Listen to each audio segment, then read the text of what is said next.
எதிர்கால சந்ததியின் நிகழ்கால சூழல் என்று காலத்தால் கருத்தில் கொள்ள வேண்டிய,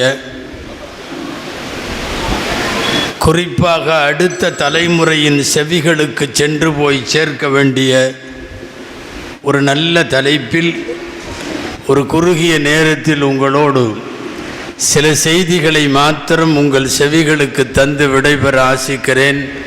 அல்லாஹுவிடத்தில் துவா செய்கிறேன். எல்லாம் வல்ல அல்லாஹு ஜல்ல ஷானுஹு தஆலா பயன் தரும் விஷயங்களை பேசவும் நாம் கேட்கவும் தொடர்ந்து அது குறித்து சிந்திக்கவும் வரும் நாட்களிலே செயலாற்றவும் அல்லாஹ் அருள் புரிவானாக.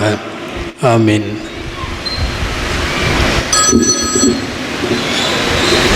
அன்பானவர்களே,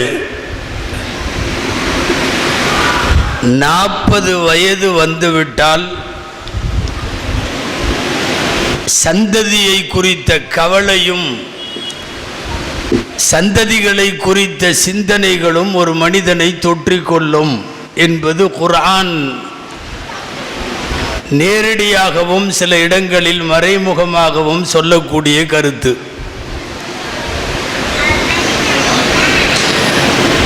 அடுத்த சந்ததியை பற்றிய கவலை எப்போதும் எல்லாருக்கும் உண்டு என்றாலும் 40 வயசான உடனே நம்ம சந்ததி என்ன ஆகுங்கிற கவலை எல்லாத்துக்கும் வந்துருமாமா.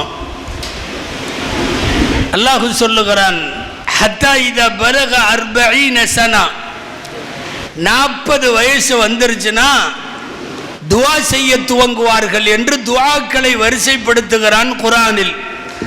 ரப்பி அவுஸிஅனி அன் அஷ்குர நிஅமதக அல்லதீன்னு சொல்லிட்டு அந்த துஆ இப்படி முடிகிறது, அஸ்லிஹ் லீ ஃபீ ذُرِّيَّتِي இன்னி துப்து இலைக வ இன்னி மினல் முஸ்லிமீன். 40 வயதாகிற போது துஆ செய்கிறான். என்ன துஆ? அஸ்லிஹ் லீ ஃபீ ذُرِّيَّتِي, என் சந்ததியை சீராக்கி கொடு என்று கேட்கிறான். சந்ததியை சீராக்கி கொடுக்க சொல்லி பிரார்த்தித்த பெருமக்கள் நிறைய பேர் குர்ஆனிலே அந்த வரலாறுகள் நிறைய இருக்கிறது. நமக்கு தெரியும், இப்ராஹிம் அலைஹிஸ்ஸலாம் 28 இடத்தில் சுமார் திருக்குர்ஆனில் ஒரு வார்த்தை சொல்லி அல்லாஹ் புகழுகிறான். 28 இடமும் அந்த வார்த்தை வருகிறது. என்ன தெரியுமா? மக்கான மினல் முஷ்ரிகீன், அவர் ஒருபோதும் இணை வைப்பவர் அல்ல. மக்கான மினல் முஷ்ரிகீன் என்று இப்ராஹிமுக்கு சொன்னது 28 இடம். பல்வேறு இடங்களில் மக்கான மினல் முஷ்ரிகீனுடைய இன்னொரு பரிணாமத்தை சொல்லுகிறான், ஹனீஃபம் முஸ்லிமா. ஹனீஃபா என்றால் பியூர் முஸ்லிம் என்று பொருள். பியூர் முஸ்லிம், பரிசுத்த முஸ்லிம், எந்த பக்கமும் சாயாமல் உறுதியான தௌஹீதில் நிலைத்திருந்த ஒரு பெருமகன் இப்ராஹிம் அலைஹிஸ்ஸலாம் தங்களுடைய சந்ததியாக இருக்கிற இஸ்மாயில் அலைஹிஸ்ஸலாமை அழைத்து கொண்டு போய் கஅபத்துல்லாவிலே நிற்க வைத்துவிட்டு அவர்கள் கேட்கிற துஆ குர்ஆனிலே இடம்பெறுகிறது, வஜ்னுபுனி வபனிய அன் நஅபுதல் அஸ்னம். இணை வைக்கவே மாட்டாரு அவர். பியூர் முஸ்லிம்னு சொல்ற இப்ராஹிம் அலைஹிஸ்ஸலாம் என்ன கேட்குறாங்க தெரியுமா? என்னையும் என் மகனையும் விக்கிரக வழிபாடுகளிலிருந்து யா அல்லாஹ் நீ தவிர்த்து வை, நீ காப்பாற்றி கொடுன்னு கேட்குறாங்க. இணை வைப்பின் பாசமே இல்லாத நபர்கள் கூட சந்ததியை குறித்த கவலை வந்திருக்கிறது. அந்த பியூர் முஸ்லிமுக்கே வந்திருக்கிறது என்றால் சாமானியர்களாகிய நாமெல்லாம் எம்மாத்திரம்? இபாதுர் ரஹ்மான் என்று சொல்லக்கூடிய இறை அடியார்கள், நேசர்கள், ஆன்மீக பாட்டையின் பெருமக்கள் கேட்ட துஆ நமக்கு தெரியும். ஹப்லனா மின் அஸ்வாஜினா வ துர்ரியாத்தினா குர்ரத அயுன், எங்கள் மனைவிமார்கள், எங்கள் சந்ததிகள் கண்குளிர்ச்சியாக ஆக்கிவை. கண்குளிர்ச்சி எப்போது கிடைக்கும்? அவன் மார்க்க நெறிப்படி வாழுகிற போது கிடைக்கும். சந்ததி சரியாக பயணிக்கிற போது கிடைக்கும். தன் மகனை சான்றோன் என கேட்ட தாய் என்று சொல்லுகிற போது கண்குளிர்ச்சி வரும். நிறைய சொல்லிக் கொண்டு போகலாம். அதே ஹஜ்ரத் இப்ராஹிம் அலைஹிஸ்ஸலாம் கேட்டது போல் வமின் ذُرِّيَّتِي ரப்பி ஜஅல்னி முகீமஸ் ஸலாத்தி வமின் ذُرِّيَّتِي. நான் தொழுதால் அல்ல, என் தொழுகை அல்ல, என் சந்ததியும் தொழுக வேண்டும். சந்ததியை குறித்த கவலை நிரம்பி வழிந்த நபிமார்களின் நல்லோர்களின் சொற்கள் எல்லாம் திருக்குர்ஆன்ல இருக்கு. ஒருத்தர் போனதுக்கு பின்னாடி அவர் சந்ததி நினைச்சா சரியில்லைன்னா குடும்ப மானத்தை பூரா கப்பலேத்திரும். ஸல்லல்லாஹு அலைஹி வஸல்லம் கேட்டதாக ஒரு துஆ இருக்கிறது. என்ன துஆ தெரியுமா? யா அல்லாஹ், நான் உன்னிடத்திலே பாதுகாப்பு தேடுகிறேன். மின் இம்ராஅத்தின் துஷய்யிபுனி கபுலல் மஷீப். நரை வருவதற்கு முன்னாலேயே என்னை நரைக்க செய்கிற மனைவியை விட்டும். நரை வருவதற்கு முன்னாலேயே என்னை நரைக்க செய்திடுகிற மனைவியை விட்டும். வலதின் யகூனு அலைய வபாலா. எனக்கு முசீபத்தாய் அமைந்து விடுகிற பிள்ளைகளை விட்டும் நான் பாதுகாப்பு தேடுகிறேன். இந்த ஃபர்ஸ்ட் கண்டென்ட் ஓரளவு நமக்கே புரியுது. நரை வர்றதுக்கு முன்னாடியே நிறைய பேர் நரையோடு தான் சுற்றுறாங்க. ஆமாம், நாமளாம் வெளியே சொல்லிக்கிறோம் இளநரை, அது சின்ன வயசில் வருதுன்னு. ஆனால் நரைக்கு வீட்டில் இருக்கிற அவர்களும் ஒரு காரணம். சரி, அடுத்த வரி தான் கவனத்திற்குரியது. என்னன்னா, வலதின் யகூனு அலைய வபாலா. எனக்கு முசீபத்தாய் அமைத்து விடுகிற குழந்தையை விட்டும் நான் சந்ததியை விட்டும் பாதுகாப்பு தேடுகிறேன் என்கிறார்கள். வாழ்வாக்கு வாழ்ந்த குடும்பத்தை, புகழோடு வாழ்ந்த பாரம்பரியத்தை கெடுத்து குட்டிச்சவராக்க அடுத்த சந்ததியின் சில மனிதர்கள் போதும் அந்த பெருமை முழுக்க கெட்டுவிடும். அன்பானவர்களே, நாம் இன்றைக்கு இருக்கிற சந்ததியிடம், நாளைய தலைமுறை, ஆனால் இன்றைக்கே வளர்ந்து கொண்டிருக்கிற அந்த தலைமுறைக்கு அழுத்தமாக சில விஷயங்களை சொல்ல வேண்டும். குறிப்பாக 3 செய்திகள் இந்த தலைமுறைக்கு அழுத்தமாய் குர்ஆன் சொல்லுகிற செய்திகள் பதிய வைக்க வேண்டும். 1வது செய்தி, நீங்கள் சார்ந்திருக்கிற மார்க்கம், நாம் சார்ந்திருக்கிற மார்க்கம் உலகத்தில் எல்லா சமயங்களை விட இது சிறந்தது. காரணம், இதை கண்டுபிடித்தது நாம் அல்ல. இஸ்லாமை கண்டுபிடித்தது மனிதன் அல்ல. இஸ்லாமை கண்டுபிடித்தது இசங்களை சொன்னவர்கள் போல் கம்யூனிசமோ கேபிட்டலிசமோ இப்படியெல்லாம் கண்டுபிடிக்கப்பட்டதல்ல. இஸ்லாம் ரப்பால் தோற்றுவிக்கப்பட்டது. இஸ்லாமை ஏற்படுத்தியவன், இஸ்லாமிய விதிகளை நிர்ணயித்தவன், அதன் சட்ட விதிகளை குறிப்பிட்டவன் ரப்புல் ஆலமீன். ஆக உயர்ந்த மார்க்கத்தில் நான் இருக்கிறேன் என்பதை அடுத்த தலைமுறைக்கு ஆணித்தரமாக பதிவு செய்ய வேண்டும். இது 1. 2வது செய்தி, நம்முடைய பாடம் கைருல் ஹதியு முஹம்மதின் ஸல்லல்லாஹு அலைஹி வஸல்லம்.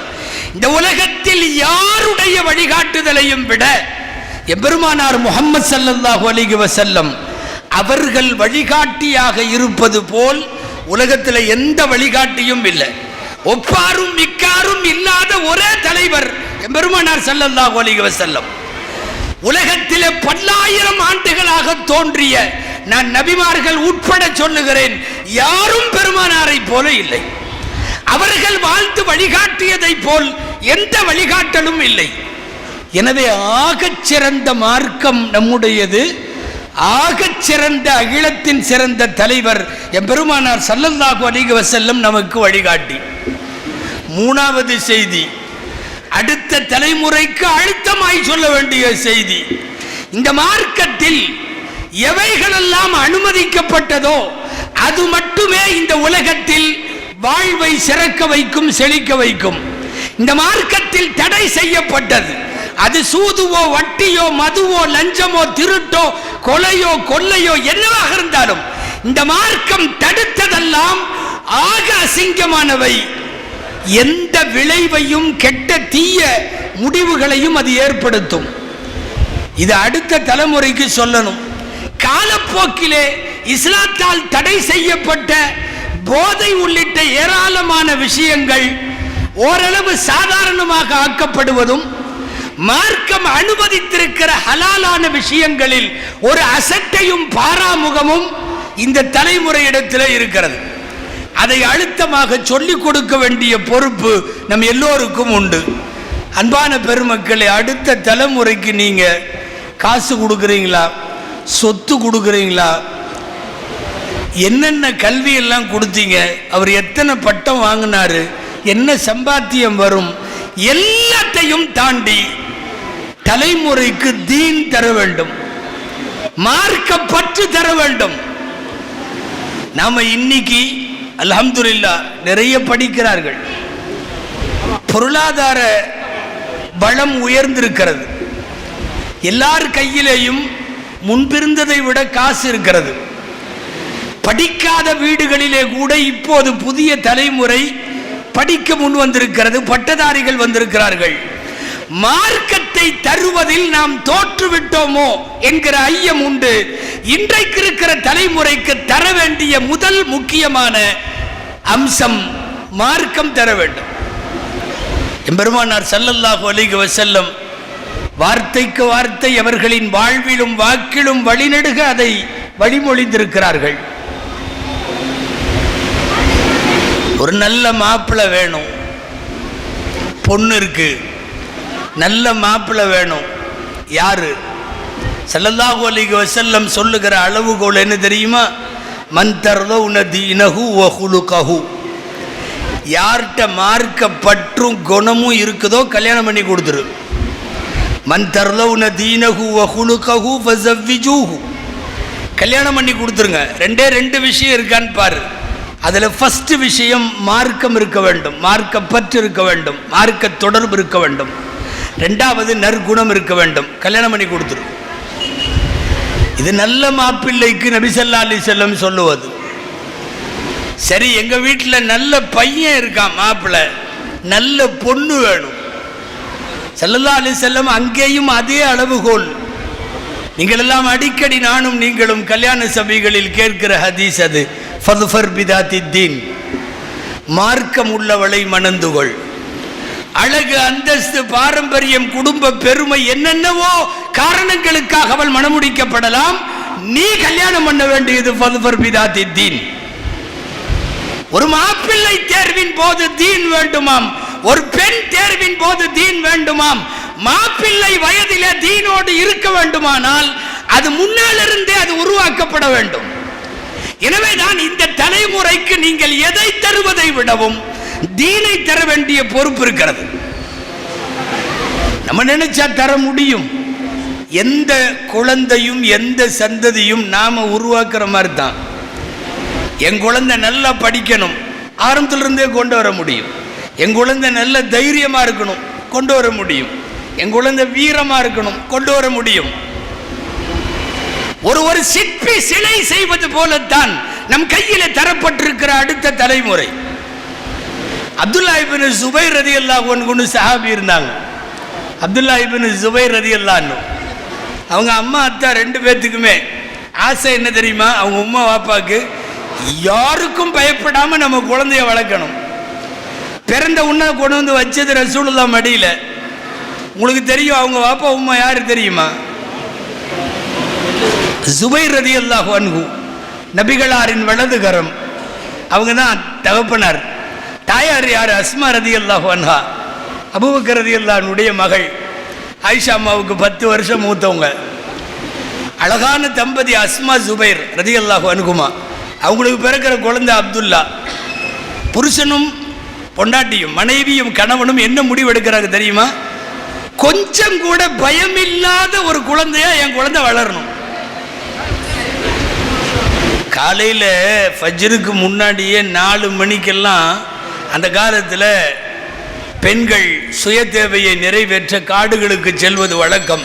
அந்த நேரத்தில் 4 மணிக்கே காலையில் ஃபஜ்ருக்கு முன்னாடி இந்த குழந்தையும் தூக்கிட்டு போய் ஒரு இடத்துல ஓரமாக இருட்டில் காட்டு பகுதியில் நிற்க வச்சுட்டு அதுக்கப்புறம் கொஞ்சம் தூரம் தள்ளி போய் காலை கடன்களை எல்லாம் முடித்து விட்டு அவர்கள் திரும்பி வருவார்கள். நிறைய பேர் அஸ்மா அம்மாட்ட கேட்டாங்க, ஏங்கம்மா பச்சை குழந்தைய கொண்டு போய் இப்படி நடுக்காட்டில் இருட்டில் நிற்க வைக்கிறையே, அந்த குழந்தைய ஏன் தூக்கணும்? பயந்துக்குமல்லான்னு.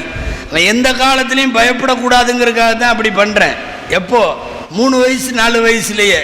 அவன் பயப்படக்கூடாதுன்னு தான் அப்படி பண்ணுறேன்னாங்க. அவங்க அம்மாவாவது பரவாயில்ல, அவங்க அத்தா அதை விட போரில் உப்பு மூட்டை தூக்கிட்டு தான் போர் செஞ்சிருக்காரு. சுபைர் ரலியல்லாஹு அன்ஹு கையில் வாள்,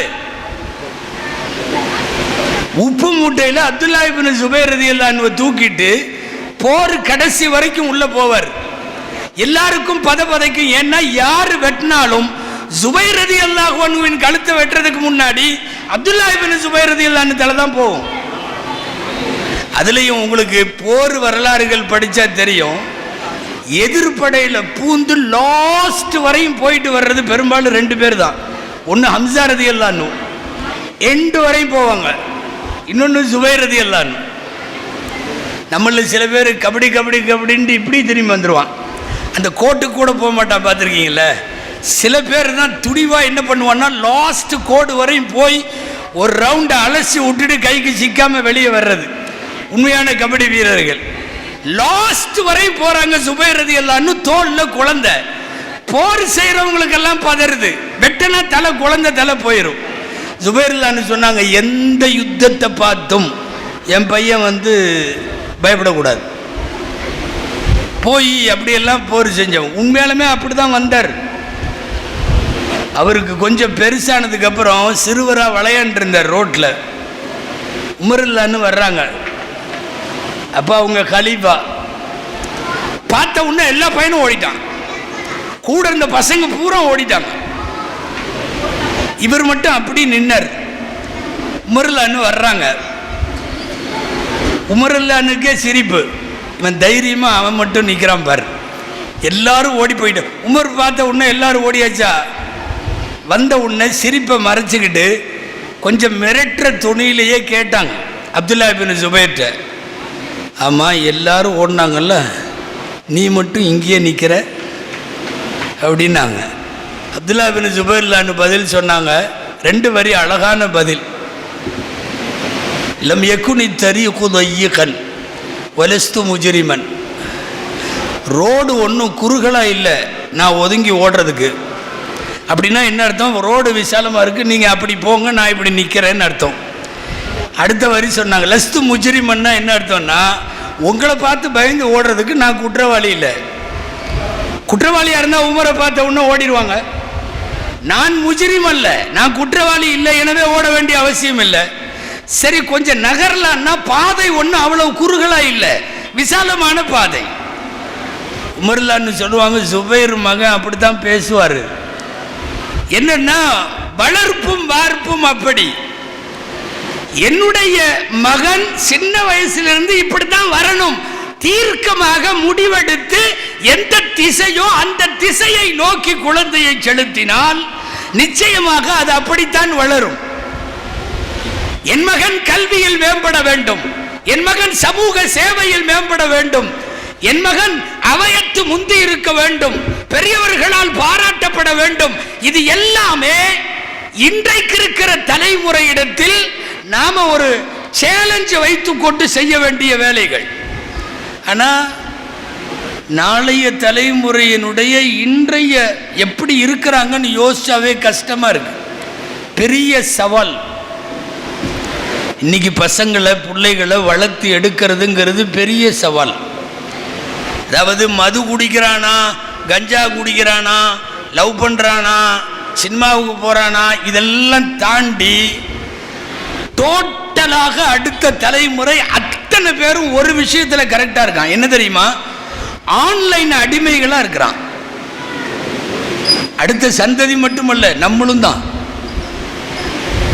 மௌத்தா போகிற மாதிரி இருக்கார். நாளைக்கு ராத்திரி 12 வரையும் என்னமோ இப்படின்ட்டே இருக்கிறார். நடக்கா இல்லையா? ஒன்றும் வேண்டாம், நாளைய தலைமுறை எப்படி இருக்கு அப்படிங்கிறத பேசுறதுக்கு ரொம்ப சிம்பிளான ஒரு லாஜிக் என்ன தெரியுமா? எங்கள் வீட்டில் ராத்திரி 10 மணிக்கு எல்லாரும் தூங்கிடுவோம், கரெக்டாக காலையில் சுபுவுக்கு எல்லாரும் எந்திரிச்சிருவோம் அப்படின்னு சொல்கிறவங்க கையை தூக்குன்னா நானும் மாட்டிக்குவேன், நீங்களும் மாட்டிக்குவீங்க. யாரும் கையை தூக்க முடியாது. 10 மணிக்கு பெட்டுக்கு எல்லாரும் போயிடுவோம். எல்லாரும் ஃபஜ்ருக்கு எஞ்சிருவோம். இப்படி சொல்றதுக்கு இன்னைக்கு நம்மள்ட்ட கையை தூக்குன்னா தூக்குறதுக்கு நம்மள்ட்ட ஆள் இல்லை. ஏதோ அல்லாஹ் யாருக்காவது பாக்கியம் கொடுத்துருக்கலாம், 1-2 பேர் இருக்கலாம். 99% இன்னைக்கு நாம இந்த வாழ்க்கையை விட்டு மாறிட்டோம். இன்னைக்கு இருக்கிற தலைமுறை தூங்க போறது 12 மணி 1 மணி. குக்கிராமங்களில் கூட ராத்திரி 12 மணிங்கிறது சாதாரணமாகிவிட்டது. எனவே இரவு நேரம் கழித்து தூங்குவதும் அதிகாலை நேரம் கழித்து விழிப்பதும் என்பது ஒரு பொது முசீபத்தாக ஆகிவிட்ட சூழ்நிலையில் அடுத்த தலைமுறை நினைச்சா கஷ்டமா இருக்கு. அவங்க கையில் ஆன்லைன், அந்த ஆன்லைனுக்குள்ள மீடியா, அதுக்குள்ள சோசியல் மீடியா, அதுக்குள்ள பலதும் பலானதும் எல்லாம் கிடைக்கக்கூடிய ஒரு சூழ்நிலையில் அவனை வளர்த்தெடுக்கிறது பெரிய கஷ்டம். அவனை சொல்லியும் குத்தம் இல்லை. அவன் நல்லா இருந்தாலும் விடமாட்டேங்கிறானோ. அவன் அல்லான்னு மொபைலை வச்சுட்டு சும்மா தான் உட்காந்துருக்கான். டீன் அடிக்குது. என்னடான்னு எடுத்து பார்த்தா, உங்களுக்கு நண்பர்கள் வேண்டுமா, எங்களை தொடர்பு கொள்ளுங்கள். ஏண்டா எனக்கு ஃப்ரெண்டு நீ ஏண்டா கொடுக்குற? அவன் அனுப்புகிறான். அது லேடிஸ் ஃப்ரெண்ட்ஸ் எல்லாம் வருது. இன்னைக்கு நிறைய ஆப் அனுப்புகிறான். பெண்களோடு பேச விருப்பமா? நம்ம இங்கே 20 வயசில் அந்த மதரசா இந்த மதரசா, அந்த பிஏ பிகாம அது இது லொட்டு லொசுக்குன்னு எல்லாம் கொடுத்து வச்சா 2 பேர் வந்து கொத்திட்டு போயிடறாளோ. அவன் அனுப்புகிறாங்க. தனியாக உணர்கிறீர்களா? இதோ உங்களோடு பேச எங்களிடம் ஆட்கள் உண்டு. உன்னை யார் கூப்பிட்டா? பேச்சுவார்த்தைக்கு ஆள் இல்லாமல். நான் சொல்றது காலத்தின் பெரிய சவால் இவங்களை வளர்த்து எடுக்கிறது. அவன் நல்ல பையனாவே இருந்துட்டாலும் இன்றைக்கு இருக்கிற ஆன்லைன் விடுற மாதிரி இல்லை. இது என்னமோ இந்த கதை சொல்லுவாங்கல்ல, நிறைய கரடியா என்னமோ இவனும் பிடிச்சிக்கிட்டான் அவனும் பிடிச்சிக்கிட்டான்ட்டு. அந்த மாதிரி இவனும் ஆன்லைனுக்குள்ள, ஆன்லைனும் இவனை பிடித்திருக்கிறது. இவர்கள் வெளியேறுவதற்கு வாய்ப்பில்லாத அளவுக்கு இன்றைய காலத்தினுடைய பெரிய சவால். இந்த பிஞ்சு பிசுறு வஞ்சு குஞ்சு வாண்டெல்லாம் வந்து இன்ஸ்டால உட்காந்துருக்குது. பூரா இன்ஸ்டா. 6th படிக்கிறான், 7th படிக்கிறான். நம்ம ஊரில் பெரிய ஆட்சியார்கள் யாருக்கும் இன்ஸ்டான்னா என்னன்னு தெரிய மாட்டேங்குது. அவங்களுக்கு இன்ஷா அல்லா மட்டும்தான் தெரியும். இன்ஸ்டா. அவன் 6வது படிக்கிறான், 7வது படிக்கிறான், என்னென்னமோ போடுறான், என்னென்னமோ இருக்கான். நீங்கள்லாம் இன்ஸ்டாவில் இல்லையா அப்படின்னா நம்மளை என்னமோ அறியாமை காலம் மாதிரி பார்க்குறான். பாவம் இப்படி ஆயிட்டாங்களே. ஆன்லைனுடைய அடிமைத்தனத்தில் இருக்கிற இன்றைய தலைமுறையின் எதிர்காலத்தை நினைக்கிற போது கவலையா இருக்கு. 12 மணி 1 மணி வரை பேசுறாங்க ராத்திரி. என்ன பண்ற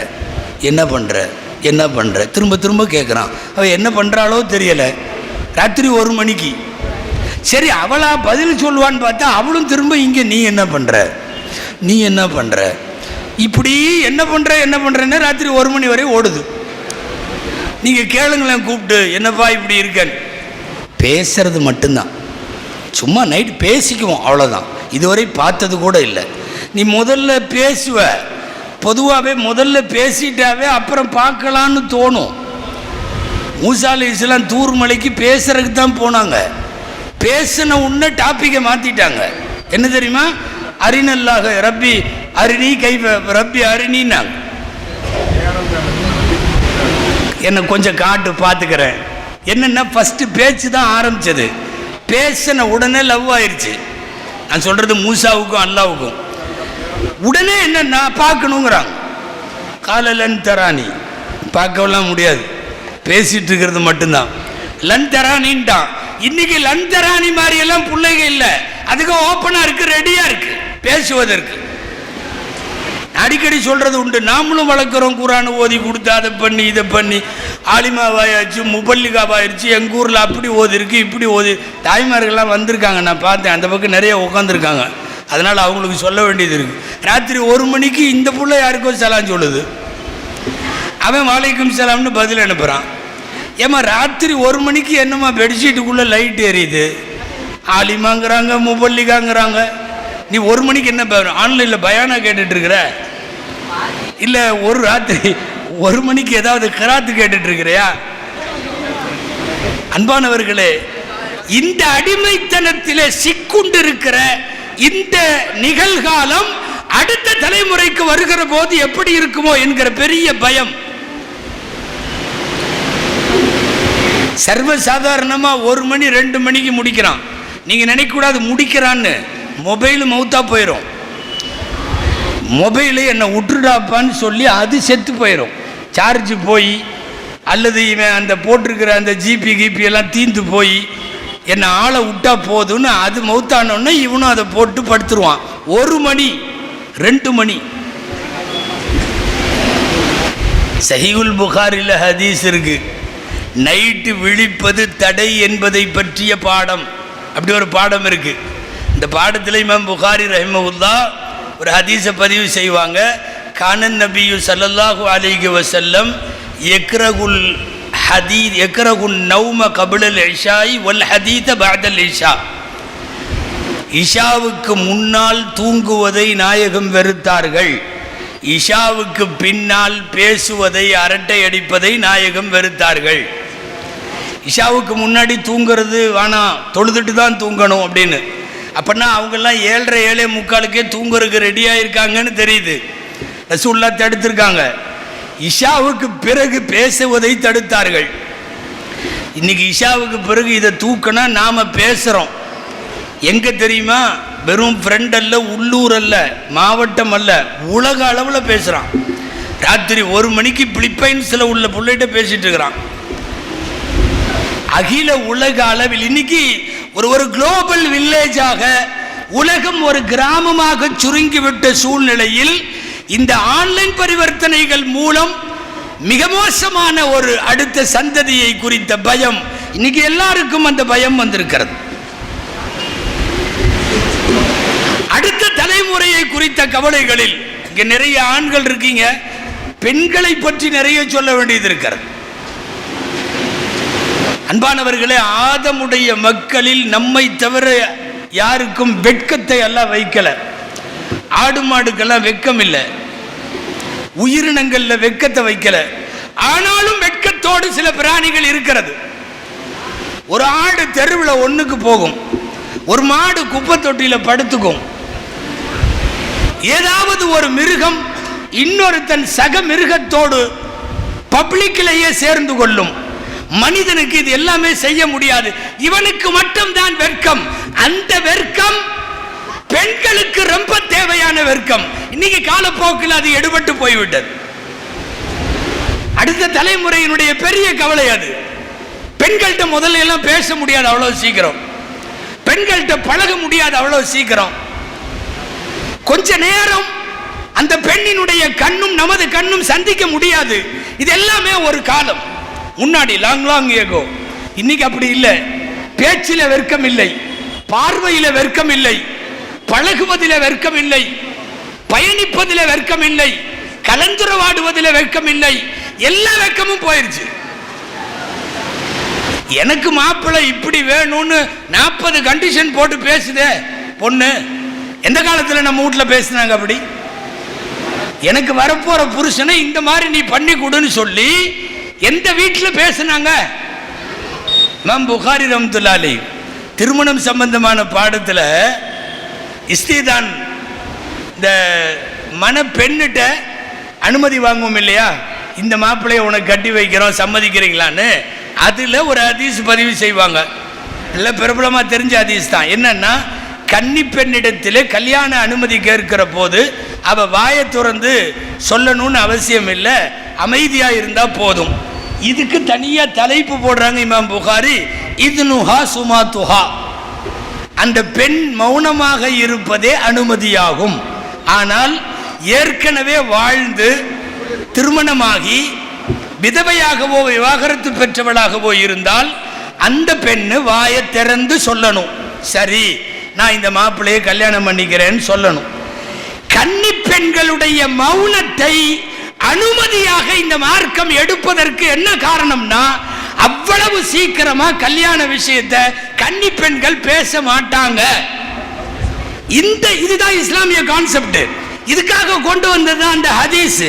ஆனா இன்னைக்கு என்ன தெரியுமா, 40 கண்டிஷன் அந்த புள்ள பேசுது. அவர் இப்படி இருக்கணும், அவர் அப்படி இருக்கணும். அந்த புள்ள சொல்றதையெல்லாம் பார்த்தா பெத்தெல்லாம் கொடுக்க முடியாது, செஞ்சு தான் கொடுக்கணும். ஆமாங்க, மாப்பிள்ளைக்கு போடுற கண்டிஷன் அதுக்கெல்லாம் தனியாக ப்ரோக்ராம் இருக்குது தெரியுமில்ல, கல்யாண மாலை மாதிரி. அவன் உட்காந்து இவங்க கேட்குறபடி பொண்ணு ரெடி பண்ணி கொடுக்கறக்கும், அந்த பொண்ணுக்கு கேட்குற மாதிரி மாப்பிள்ளை ரெடி பண்ணி கொடுக்கறக்கும். அன்பானவர்களே, வெட்கம் எடுபட்டு போய்விடுகிற அடுத்த தலைமுறை குறித்த கவலை இன்னைக்கு இருக்கிற பெரிய கவலை. சரி, ஏதாவது தீர்வுகளை நோக்கி நகர வேண்டும் என்றால் ஒரு தீர்வும் இல்லை. மார்க்கத்தை செழுமையாக நான் துவக்கத்தில் சொன்னது போல் அதை தர வேண்டும். என்ன கண்டுபிடிப்பு வந்தாலும் இன்னைக்கு இருக்கிற ஆன்லைன் சமாச்சாரங்களை விடவெல்லாம் மோசமாக கூட இனி வரும் காலங்களில் கண்டுபிடிப்புகளும் நவீன கருவிகளும் வரலாம். வந்தாலும் கூட பிள்ளைகள் கெட்டு போகாத அளவுக்கு தேவையானதை செய்து கொடுக்க வேண்டும். குடும்பத்தில் யாராவது ஒருத்தர் பையனோ புள்ளையோ ஏதாவது ஒரு தவறு செய்கிற போது அந்த தவறை கண்டுக்காம இருக்கான் பத்தியா குடும்ப தலைவன், அவன் சாபத்திற்குரியவன். ஒரு ஹதீஸ் வருது, சலாசுன் லா யன்துருல்லாஹு இலைஹிம் யௌமல் கியாமத்தி வலா யுகல்லிமுஹும். 3 பேர் இருக்காங்க, அல்லாஹ் மறுமையில் பேச மாட்டான், அல்லாஹ் அருளை கொண்டு அவர்களை பார்க்க மாட்டான்னு வருது. யார் 3 பேர் தெரியுமா?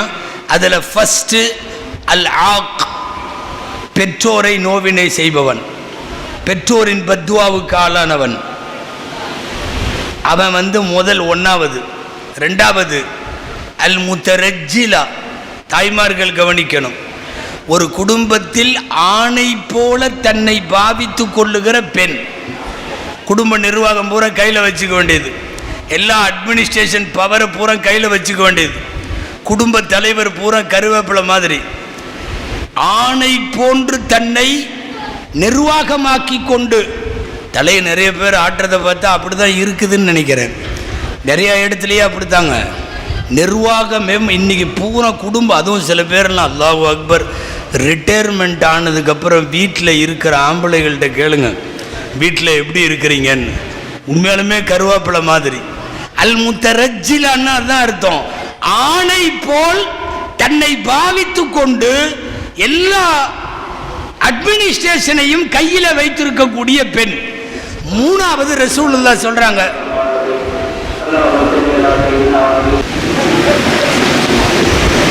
பெற்றோரை நோவினை செய்பவன் 1, ஆணை போல எல்லா விதமான நிர்வாகத்தையும் கையில் வைத்து கொண்டு செயல்படக்கூடிய பெண் 2. 3வது ஒரு வார்த்தை ரசூல் ஸல்லல்லாஹு அலைஹி வஸல்லம் சொல்றாங்க, அத்தயூஸ் அப்படின்னு சொல்றாங்க.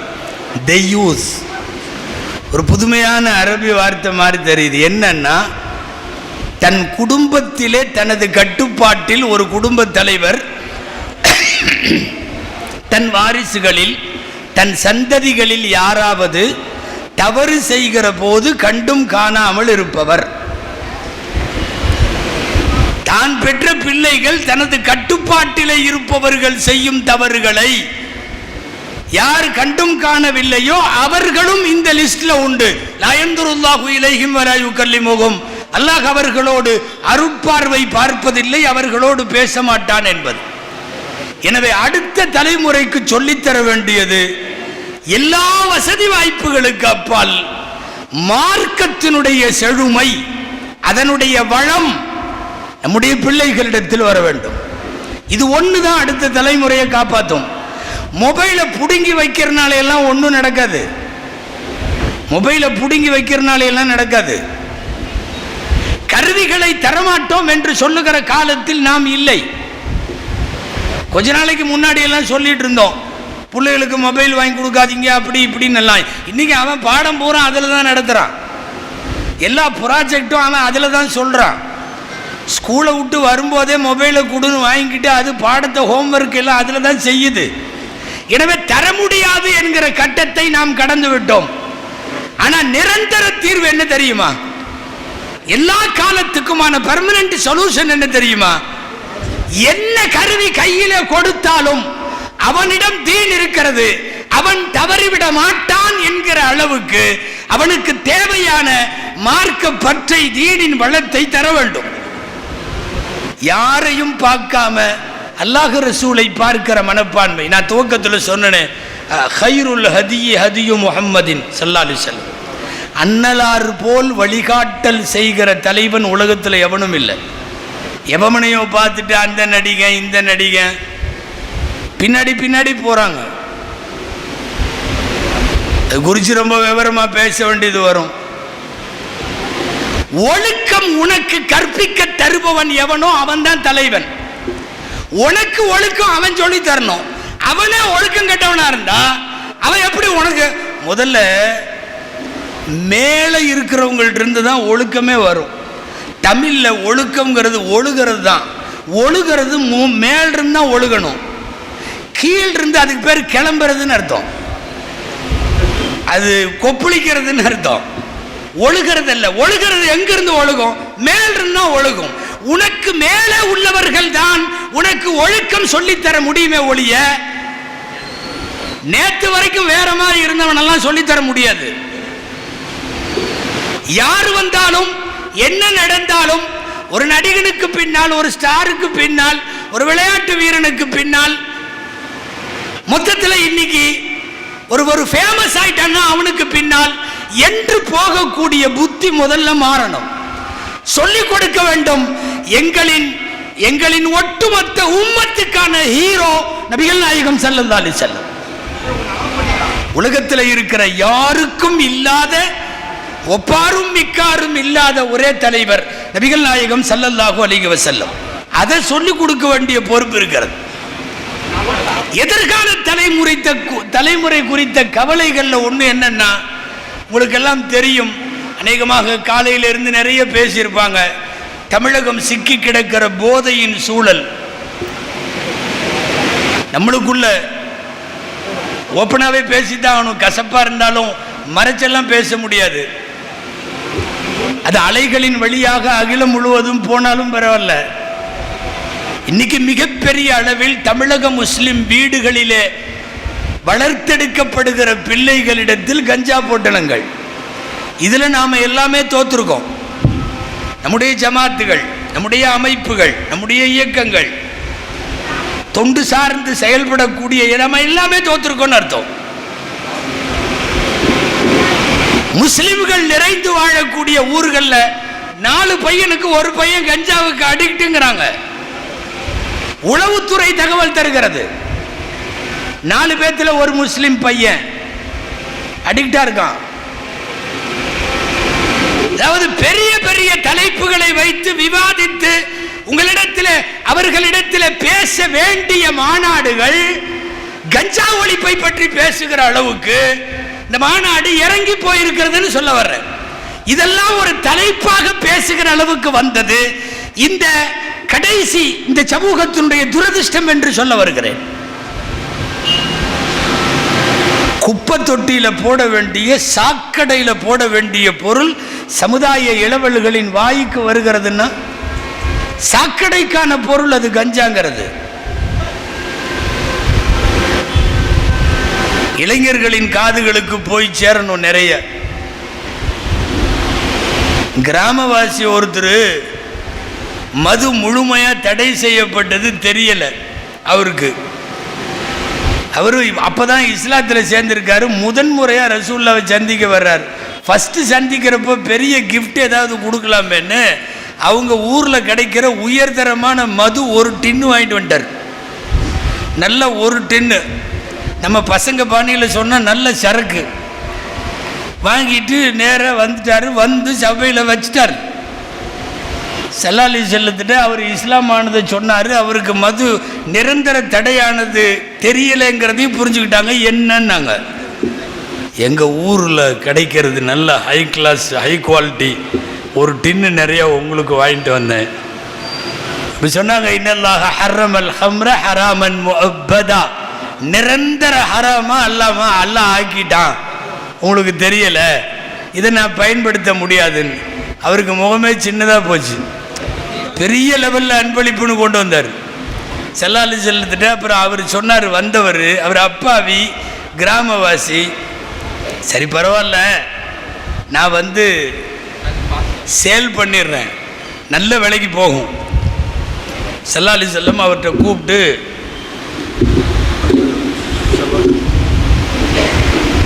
ட்ரெயின் பக்கத்தில் வந்துருச்சு முடிங்கன்னு சொல்கிறாங்க. அன்பானவர்களே, வித்தர்னர் சல்லாசன் சொன்னாங்க, குடிப்பதை ஹராமாக்கிய இறைவன் விற்பதையும் ஹராமாக்கி இருக்கிறார். எந்த பொருளெல்லாம் நாம சாப்பிடக்கூடாதோ அதை விற்க முடியாது. பை அதனுடைய விற்பனையும் ஹராம் தான். ரொம்ப முகம் சின்னதாக போச்சு. சை முஸ்லீமில் இருக்குது இந்த ஹதீஸ், முஸ்னத் அஹ்மதுலையும் இருக்குது. அப்போ ஸல்லல்லாஹு அலைஹி வஸல்லம் அவர் சொன்னார், நீங்களும் எடுத்துக்க மாட்டீங்க, யாருக்கும் விற்கவும் கூடாது. பரவாயில்ல, எனக்கு யகூதிகளில் ஒரு ஃப்ரெண்ட் இருக்கார், யகூதிகளில் எனக்கு தெரிஞ்சவங்க இருக்காங்க, நான் அவனுக்கு கிஃப்டாக அன்பளிப்பாக கொடுத்துட்றேன்னாங்க. ஸல்லல்லாஹு சொன்னாங்க, உண்ண தடை விதித்தவன் அன்பளிப்பையும் தடை விதித்திருக்கிறார். நாமளே இப்போ ஒன்றில் பன்றி இறைச்சி நாம் சாப்பிடக்கூடாது, ஆனால் வாங்கி மற்றவனுக்கு கொடுக்கலாமா? மது நம்ம மற்றவனுக்கு வாங்கி கொடுக்கலாமா? குடிக்க தடை செய்தவன், விற்க தடை செய்தவன், அவன் அன்பளிப்பையும் தடை செய்திருக்கிறான். அவருக்கு ஒன்றும் வழி இல்லை, சேல் பண்ண முடியாது. கிஃப்ட் நான் என்ன பண்ணட்டும்னு கேட்டார். ஸல்லல்லாஹு சொன்னாங்க, சுபாத்தத்த கௌம், அந்த ஊருக்கே பெரிய குப்பை தொட்டி இருக்குமில்ல, பெரிய குப்பை தொட்டி, அந்த குப்பை தொட்டியை சொல்லி அதில் கொண்டு போய் கொட்டிருந்தாங்க.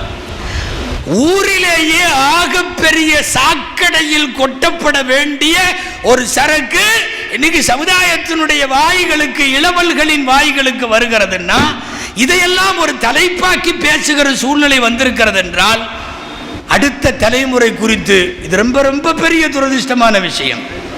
எனவே நீங்கள் அதை கொடுத்தீங்க, இதை கொடுத்தீங்க, அதை கொடுக்கல, இதை கொடுக்கல, கல்வி கொடுத்தோம், சம்பாத்தியம் கொடுத்தோம், எல்லாத்திலையும் ஓரளவு இன்றைக்கு பொருளாதாரம் கூட வந்திருக்கிறது. எல்லாத்தை விட மார்க்கத்தை தர வேண்டும், தீன் கொடுக்க வேண்டும். அழுத்தமாக பதிவு செய்யுங்கள், இந்த மார்க்கத்தை விட உயர்ந்த மார்க்கம் உலகத்தில் இல்லை. இங்கிருக்கிற தலைவர் போல் சிறந்த தலைவர் உலகத்தில் இல்லை. வாழும் காலமெல்லாம் மார்க்கத்தை பின்பற்றி வாழ வேண்டும். எல்லாம் வல்ல அல்லாஹ்விடத்திலே துஆ செய்வோம். அல்லாஹு ஜல்ல ஷானுஹு தஆலா தீனுல் இஸ்லாமில் வாழும் காலமெல்லாம் நிலைத்திருக்கவும், அதிலே உறுதிபட தரிபட்டு இருக்கவும், இறக்கும் போதும் தீனோடு ஈமான் இஸ்லாமோடு இறப்பதற்கும் நம்முடைய அடுத்த தலைமுறைக்கு குறிப்பாக அல்லாஹ் நல்ல தௌஃபீகை தருவானாக. ஆமீன். ஜஸாக்குமுல்லாஹு கைரா. வ ஆகிரு தஅவானா அனில் ஹம்துலில்லாஹி ரப்பில் ஆலமீன். அஸ்ஸலாமு அலைக்கும் வரஹ்மத்துல்லாஹி வபரகாத்துஹு.